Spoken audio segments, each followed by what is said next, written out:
नमस्कार दोस्तों, गौर study YouTube channel पर आप सभी का हार्दिक स्वागत है। आज की इस वीडियो में हम 6 नवंबर 2023 का Madhya Pradesh current affair discuss करेंगे, जो कि मध्य प्रदेश की सभी प्रतियोगी परीक्षाओं के लिए बहुत ही महत्वपूर्ण है।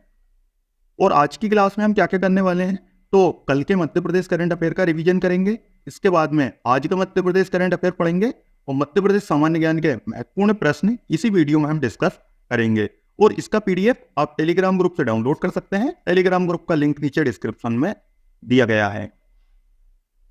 चलिए अब हमने पिछली वीडियो में मध्य प्रदेश करंट अफेयर पढ़ा था, उसका रिवीजन कर लेते हैं। प्रश्न था, मध्य प्रदेश के ऐश्वर्य प्रताप सिंह तोमर ने 2023 एशियन शूटिंग चैंपियनशिप में कौन सा पदक जीता है? तो इसमें इन्होंने स्वर्ण पदक हासिल किया है। रून इंडिया परोपकार सूची 2023 में मध्य प्रदेश के सबसे अमीर व्यक्ति विनोद अग्रवाल कौन से स्थान पर हैं? तो ये देश में 31वें स्थान पर हैं। मध्य प्रदेश के किस शहर में अंतरराष्ट्रीय म्यूजिक फेस्ट का आयोजन किया जाएगा? तो यह ग्वालियर में किया जाएगा। और सड़क परिवहन और राजमार्ग मंत्रालय द्वारा जारी 2022 में हुए एक्सीडेंट की रिपोर्ट अनुसार इंदौर शहर देश में कौन से स्थान पर है? इंदौर दूसरे स्थान पर है देश में। और मध्य प्रदेश के किस शहर में अत्याधुनिक फिश एक्वेरियम बनाया जाएगा? तो यह इंदौर शहर में बनाया जाएगा। और ये हमारा आज का क्वेश्चन ऑफ द डे है आप सभी के लिए। इसका उत्तर आप कमेंट में करिएगा कि केंद्र सरकार द्वारा स्वीकृत मेघनगर औद्योगिक केंद्र किस जिले में स्थित है? हमारे ऑप्शन है मुरैना में, झाबुआ में, धार में या मंडला में। इसका उत्तर आप सभी कमेंट में करें और इसका सही उत्तर आपको इसी वीडियो के अंत में मिल जाएगा। तो आप कमेंट कर दीजिए, बाकी इसका सही उत्तर क्या होता है वह आपको इसी वीडियो के अंत में मिलने ही वाला है। चलिए शुरू करते हैं आज का मध्य प्रदेश करंट अफेयर। पहला प्रश्न है, और हाँ, आज मुझे एक कमेंट आया था कि प्रश्नों के साथ उनसे संबंधित चित्र भी ऐड किए जाएं, तो मैंने अब उससे संबंधित हमने प्रश्न के साथ चित्र ऐड करना भी शुरू कर दिया है। तो मध्य प्रदेश के किस जिले के नोआ फराज अहमद 6 साल की उम्र में 2 किताब लिखकर इंडिया बुक ऑफ रिकॉर्ड में अपना नाम दर्ज करवा चुके हैं? तो जो नोआ फराज अहमद है, इनका संबंध है भोपाल से। आप देख सकते हैं कि 6 साल की उम्र में डायनासोर पर आधारित 2 किताबें लिखी हैं और इंडिया बुक ऑफ रिकॉर्ड में यंगेस्ट ऑथर ऑन डायनासोर के तौर पर अपना नाम ये दर्ज करवा चुके हैं।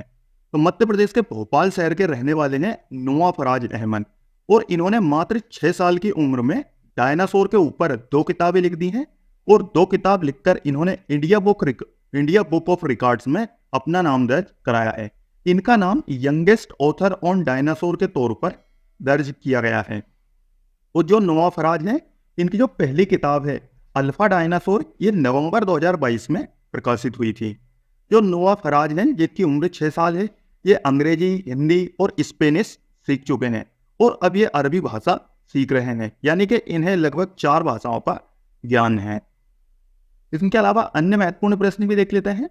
तो अभी हाल ही में मध्य प्रदेश के इंदौर शहर की जो दिविसा राठौर हैं, इन्होंने शिव तांडव स्तोत्र का पाठ करके इंडिया बुक ऑफ रिकॉर्ड में अपना नाम दर्ज कराया है। इनकी उम्र कितनी है? तो इनकी उम्र मात्र 3 साल है। 3 साल की उम्र में इन्होंने ये रिकॉर्ड अपने नाम किया है। इनके अलावा मध्य प्रदेश के पांडुरना जिले के 10 साल के जो लोकांश बोपड़े हैं, इन्होंने 1 मिनट और 55 सेकंड में शिव तांडव स्तोत्र गाकर विश्व रिकॉर्ड बनाया है। इससे पहले जो ये विश्व रिकॉर्ड था, ये 2 मिनट और 5 सेकंड का था।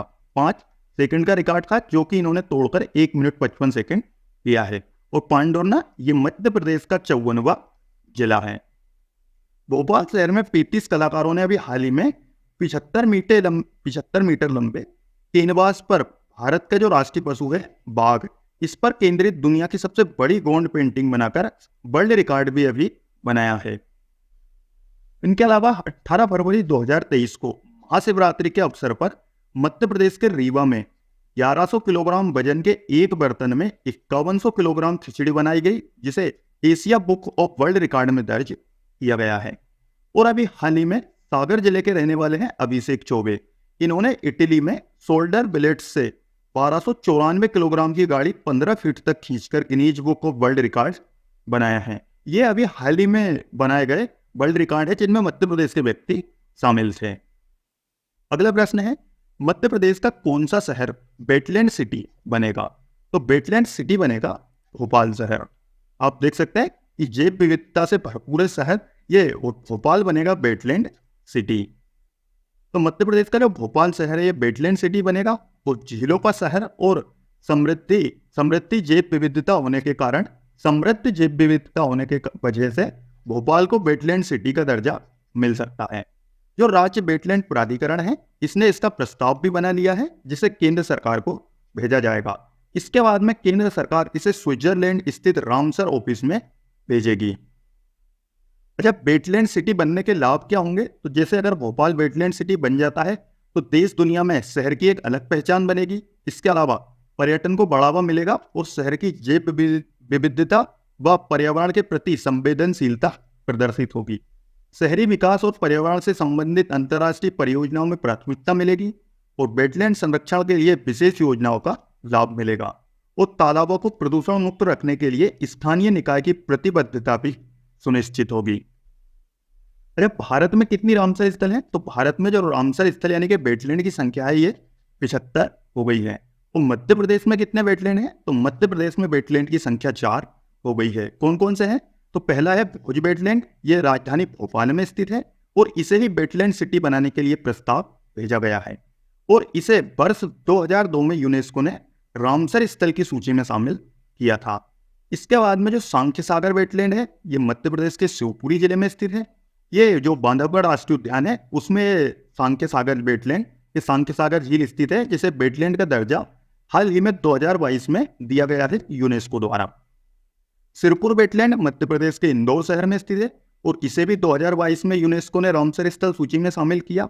और यशवंत सागर वेटलैंड, ये भी मध्य प्रदेश के इंदौर शहर में स्थित है और इसे भी 2022 में ही रामसर स्थल की सूची में शामिल किया गया था। यानी कि 2022 में मध्य प्रदेश के 3 जिलों को रामसर सूची में शामिल किया गया और टोटल संख्या कितनी हो गई है? तो टोटल संख्या हो गई है 4। वैसे अगर आप मध्य प्रदेश में जो रामसर स्थल है इनके ऊपर बनी वीडियो देखना चाहते हैं तो वह आप जो लिंक है ऊपर आई बटन में भी शो हो रहा होगा या ये वीडियो के अंत में भी आपको शो हो जाएगा। और बाकी आप यूट्यूब में भी सर्च कर सकते हैं वेटलैंड एमपी या रामसर स्थल एमपी, आपको ये वीडियो मिल जाएगी। हमारा अगला प्रश्न है, भोपाल डिवीजन की सबसे लंबी रेल सुरंग किस जिले में बनेगी? तो ये सबसे लंबी रेल सुरंग बनाई जाएगी सीहोर जिले में। आप देख सकते हैं कि भोपाल डिवीजन की सबसे लंबी 7.6 किलोमीटर की रेल टनल है, ये बनाई जाएगी। ये बुधनी से मांगालिया रेल लाइन के ऊपर। भोपाल डिवीजन की सबसे लंबी रेल सुरंग सीहोर जिले में बनाई जाएगी और इस सुरंग की जो लंबाई होगी ये 7.6 किलोमीटर होगी। और सीहोर जिले के बुधनी से इंदौर के मांगालिया जाने वाली जो नई रेल लाइन है ये भी शुरू की जा रही है और इसी रेल लाइन पर भोपाल डिवीजन की सबसे लंबी रेल सुरंग बनेगी। ये टनल बनाई जाएगी, इसकी लंबाई रहेगी 7.6 किलोमीटर।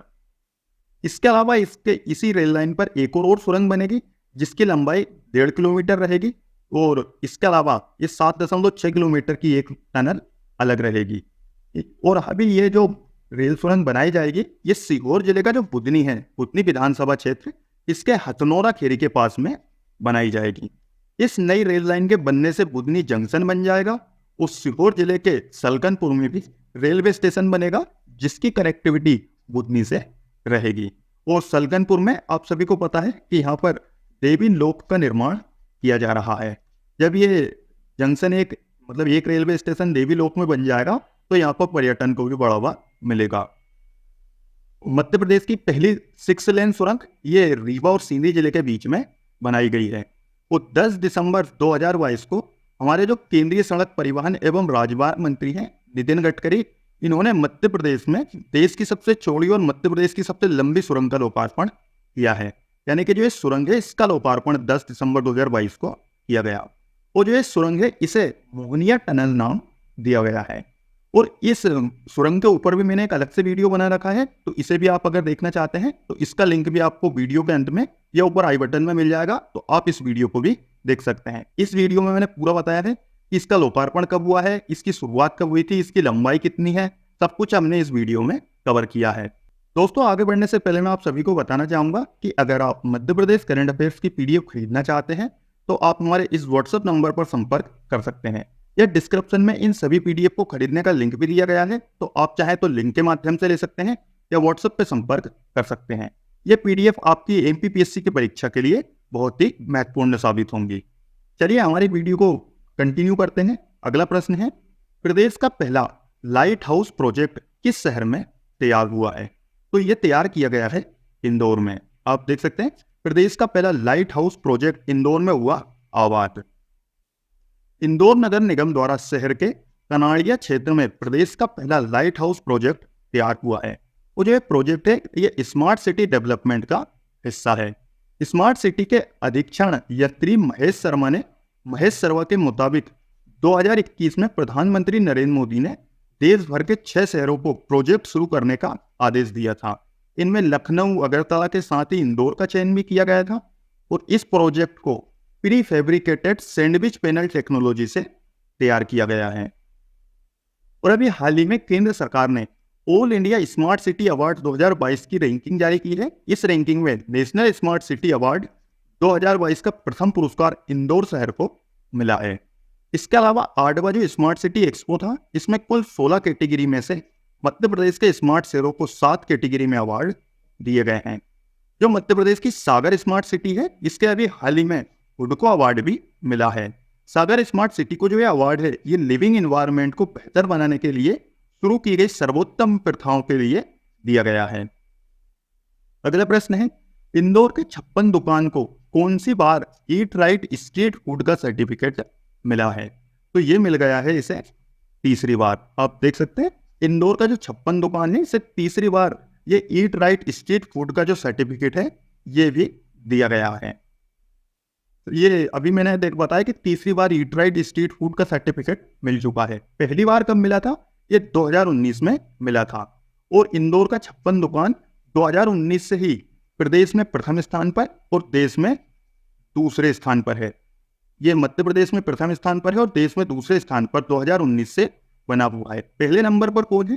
तो पहले नंबर पर अहमदाबाद का कांकरिया स्ट्रीट फूड है, वो दूसरे नंबर पर है इंदौर का 56 दुकान। और अभी हाल ही में ईट राइट मिलेट मेले का आयोजन भोपाल में किया गया है।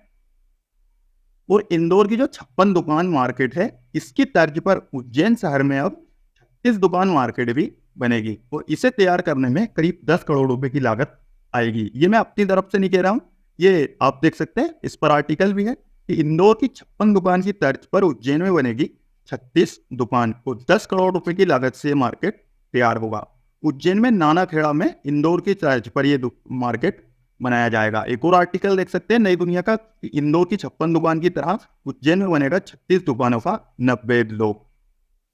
अब हम एनपीपीएससी से संबंधित रामवाण प्रश्नों का डिस्कशन करेंगे। पहला प्रश्न है, मलखंभ अकेडमी मध्य प्रदेश में कहाँ स्थित है?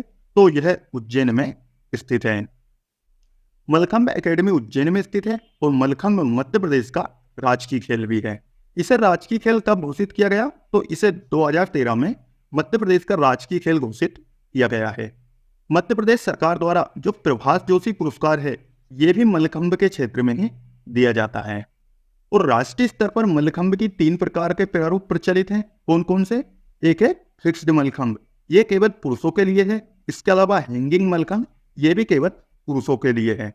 और शेप मलखंभ, ये प्रमुख रूप से महिलाओं के लिए है। अगला प्रश्न है, मध्य प्रदेश की खेल राजधानी कौन सी है? तो खेल राजधानी है इंदौर। इंदौर मध्य प्रदेश की खेल राजधानी एवं व्यावसायिक राजधानी है। जबलपुर मध्य प्रदेश की संस्कार राजधानी है। मध्य प्रदेश की संस्कृति राजधानी क्या है? संस्कृति राजधानी है उज्जैन। मेघनीज राजधानी है बालाघाट और संगीत राजधानी है मैहर। अगला प्रश्न है, महाकौशल महिला हॉकी एसोसिएशन कहाँ स्थित है? तो महाकौशल क्षेत्र ये जबलपुर के अंतर्गत आता है। महाकौशल महिला हॉकी एसोसिएशन जबलपुर में स्थित है। मध्य भारत हॉकी एसोसिएशन ग्वालियर में स्थित है। न्यू मध्य वुमेन हॉकी एसोसिएशन ये भोपाल में स्थित है। और मध्य प्रदेश हॉकी एसोसिएशन ये जबलपुर में स्थित है। और हॉकी एसोसिएशन ये भोपाल में स्थित है। काफी कंफ्यूजन हो गया है, एक बार रिकॉल कर लेते हैं। जो महिला हॉकी एसोसिएशन है, महाकौशल महिला हॉकी एसोसिएशन, ये जबलपुर में है। मध्य भारत महिला हॉकी एसोसिएशन ग्वालियर में है। New Madhya Pradesh women hockey association Bhopal में है। और मध्य प्रदेश का हॉकी एसोसिएशन जबलपुर में है, लेकिन हॉकी एसोसिएशन ये भोपाल में है। इसे जरूर से आप याद रखिएगा।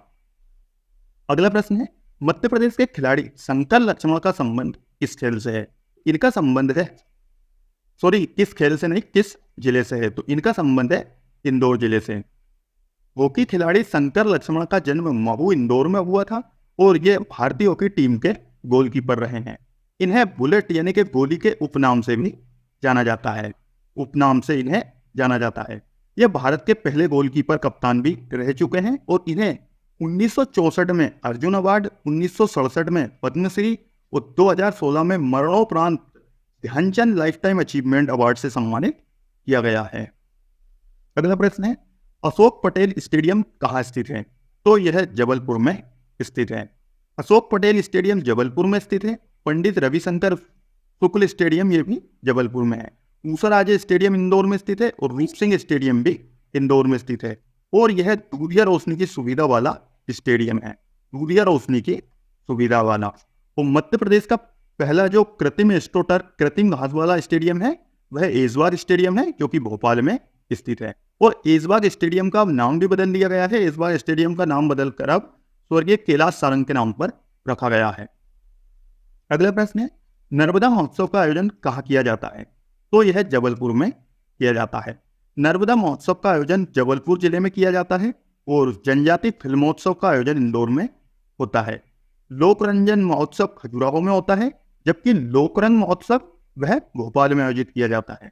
चक्रधर समारोह रायगढ़ में आयोजित होता है। लोकरंग कहाँ होता है? लोकरंग महोत्सव का आयोजन भोपाल में किया जाता है। गरीबनाथ का मेला किस जिले में आयोजित किया जाता है? तो यह शाजापुर में किया जाता है। गरीबनाथ का मेला शाजापुर जिले में आयोजित होता है। जगन्नाथ मेला ग्वालियर में आयोजित किया जाता है। भोपाली मेला बैतूल में आयोजित होता है। ये नहीं कि अगर जैसे जब भोपाली मेला पूछा जाता है तो उसमें भोपाल ऑप्शन भी रहता है, लेकिन भोपाली मेले का आपको याद रखना है ये जबलपुर में आयोजित होता है। प्रदेश में सर्वाधिक मेले उज्जैन में लगते हैं और सबसे कम मेले किस में लगते हैं? नर्मदापुरम जिले में। नर्मदापुरम जिले में सबसे कम मेले आयोजित होते हैं। सबसे कम मेले। इसके अलावा मध्य प्रदेश का सबसे बड़ा मेला कहाँ लगता है? ये सिंगस का मेला लगता है उज्जैन में। और मध्य प्रदेश का सबसे बड़ा व्यापार मेला, मध्य प्रदेश का सबसे बड़ा व्यापार मेला कहाँ लगता है? तो यह ग्वालियर में लगता है। ग्वालियर में आयोजित किया जाता है मध्य प्रदेश का सबसे बड़ा व्यापार मेला। मध्य प्रदेश का पहला ड्रोन मेला कहाँ आयोजित किया गया था? तो ड्रोन मेला भी ग्वालियर में आयोजित किया गया था। ग्वालियर में। अगला प्रश्न है, परशुराम सृजन पीठ कहाँ स्थित है? तो यह यहीं में स्थित है। परशुराम सृजन पीठ महू इंदौर में स्थित है। राजेंद्र माथुर पत्रकारिता सृजन पीठ ये इंदौर में स्थित है। इसके अलावा सुभद्रा कुमारी चौहान सृजन पीठ ये जबलपुर में स्थित है। ये रानी दुर्गावती विश्वविद्यालय में स्थित है। आदि शंकराचार्य पीठ ये खंडवा जिले में स्थित है। और जैसा कि आप सभी को पता है आदि शंकराचार्य जी की अभी खंडवा के ओंकारेश्वर में 108 फीट ऊंची प्रतिमा भी स्थापित की गई है। भड़म नृत्य किस जनजाति के द्वारा किए जाने वाला नृत्य है? तो यह भारिया जनजाति के द्वारा किए जाने वाला नृत्य है। भड़म नृत्य छिंदवाड़ा एवं जबलपुर की भारिया जनजाति द्वारा किए जाने वाला नृत्य है। इस नृत्य को भिड़नई, भरनोट, गुन्नू और साई के नाम से भी जाना जाता है। भील जनजाति ये मध्य प्रदेश की सबसे बड़ी जनजाति है, जबकि जो गोंड जनजाति है ये भारत की सबसे बड़ी जनजाति है। हमारा 10वां प्रश्न है, मध्य प्रदेश में शुष्क बंदरगाह यानी कि सूखा बंदरगाह कहाँ स्थित है? तो यह पीथमपुर में स्थित है। पीथमपुर कहाँ स्थित है? ये धार जिले में स्थित है। मध्य प्रदेश में शुष्क बंदरगाह पीथमपुर में स्थित है। पीथमपुर धार जिले के अंतर्गत आता है। तो पीथमपुर को भारत का डेट्राइट कहा जाता है। इसके अलावा मेडिकेप्स लिमिटेड यह भी पीथमपुर में स्थित है। चलिए वापस आते हैं हमारे प्रश्न पर। मुझे उम्मीद है कि आपने इसका कमेंट में उत्तर दिया होगा और अब आप उसका उत्तर से चेक कर लीजिए। तो सही उत्तर इसका है झाबुआ। और केंद्र सरकार द्वारा मध्य प्रदेश के 6 औद्योगिक केंद्र स्वीकृत हैं। इनमें जो पीथमपुर है ये धार जिले में स्थित है, मालनपुर भिंड जिले में स्थित है, मेघनगर झाबुआ जिले में स्थित है और पीलूखेड़ी ये राजगढ़ में स्थित है, पुनेरा ये पन्ना में स्थित है और मनेरी मंडला जिले में स्थित है। और ये 6 औद्योगिक केंद्र हैं जिन्हें केंद्र सरकार की स्वीकृति है। इसके अलावा मध्य प्रदेश में औद्योगिक विकास केंद्र की स्थापना 13 सितंबर 1965 को हुई थी।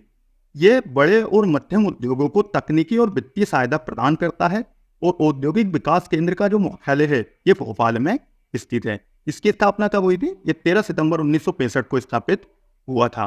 और मध्य प्रदेश सरकार ने 31 औद्योगिक विकास केंद्र स्थापित किए हैं। मतलब मध्य प्रदेश सरकार के हिसाब से तो 31 औद्योगिक केंद्र हैं, लेकिन केंद्र सरकार के हिसाब से मध्य प्रदेश में 6 औद्योगिक ऐसे केंद्र हैं जिन्हें स्वीकृति केंद्र सरकार ने दे रखी है। मध्य प्रदेश के 7 जिलों को भोपाल, इंदौर, ग्वालियर, रीवा और जबलपुर, उज्जैन, सागर को विकसित जिलों के रूप में वर्गीकृत किया गया है, जबकि 25 विकासशील जिले हैं। इसके अलावा मध्य प्रदेश का सबसे बड़ा औद्योगिक क्षेत्र कौन सा है, तो ये पीतमपुर है। पीतमपुर हमने अभी देखा, ये धार जिले के अंतर्गत आता है। ये पीतमपुर धार जिले के अंतर्गत आता है, ये इंदौर इसमें गलत है। तो दोस्तों ये था हमारा आज का मध्य प्रदेश करंट अफेयर। अगर आपको वीडियो अच्छा लगा हो तो इसे लाइक करें, अपने दोस्तों के साथ शेयर करें और चैनल को सब्सक्राइब भी जरूर कर लीजिए। हम बहुत ही जल्द 10,000 सब्सक्राइबर पर पहुंचने वाले हैं। बाकी इसका PDF आप टेलीग्राम ग्रुप से डाउनलोड कर सकते हैं। टेलीग्राम ग्रुप का लिंक नीचे डिस्क्रिप्शन में दिया गया है। तो मिलेंगे हम नेक्स्ट वीडियो में। तब तक जय हिंद, जय भारत।